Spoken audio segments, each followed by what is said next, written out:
This is practice test 2. We're going to look at questions 12, 13, and 14.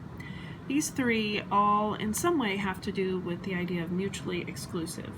If something is mutually exclusive, then it means that, well, if two things are mutually exclusive, then that means they cannot coexist. If one is true, then the other is guaranteed to not be true, and vice versa. So these two events, the student is a sophomore, the student is a business major. You could be a sophomore and a business major, so they are not mutually exclusive. False. Number 13 tells us the probability of drawing a spade when the ace of spades is removed. And it just tells you this.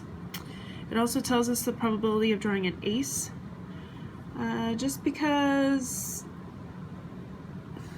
you might be wondering about the ace of spades being removed and what's going on, where did the 17 come from. I thought I'd kind of talk through that a little bit. So normally in a deck of cards we've got 13 spades, but the ace of spades is removed. So normal 13 spades minus 1, that means there's 12 left. There's normally 52 cards, but we took out the ace of spades, so now there's 51 left. So the 12 spades out of the 51 cards left, these numbers are both divisible by 3. 12 divided by 3 is 4, 51 divided by 3 is 17. That's where this number comes from. Similarly, there are normally 4 aces, but when we remove the ace of spades, we now have 3 aces left. So 3 aces out of the 51 cards left. These are both divisible by 3. So 1 out of 17 as the probability of drawing an ace. So when we're trying to find the probability of an OR problem, we might want to ask ourselves, are these two things mutually exclusive? Can a card be an ace and also be a spade?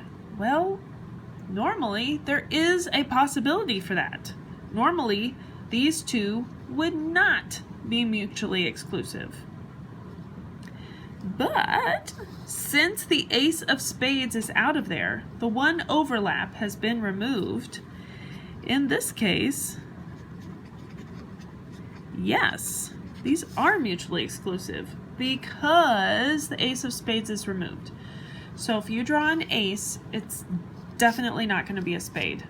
If you draw a spade, it's not going to be an ace. So since they are mutually exclusive, if I want to find the probability of event A or B, all I have to do is add the probability of A and the probability of B. So our first thing and our second thing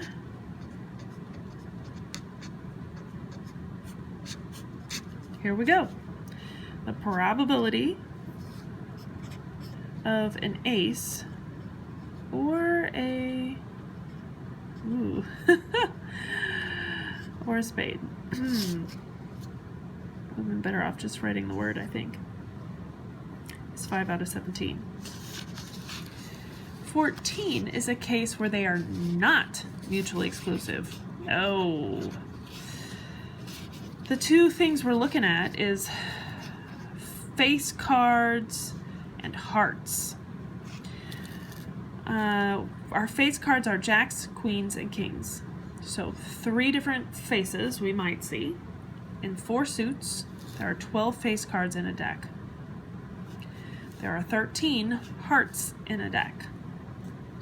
Nothing's removed. They're all in there. Can a card be both a face card and a heart? Yes. There's a jack of hearts, a queen of hearts, and a king of hearts.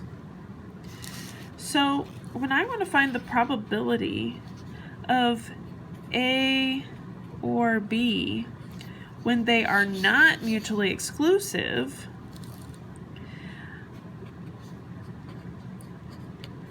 I can still add those two probabilities, but I need to subtract the overlap.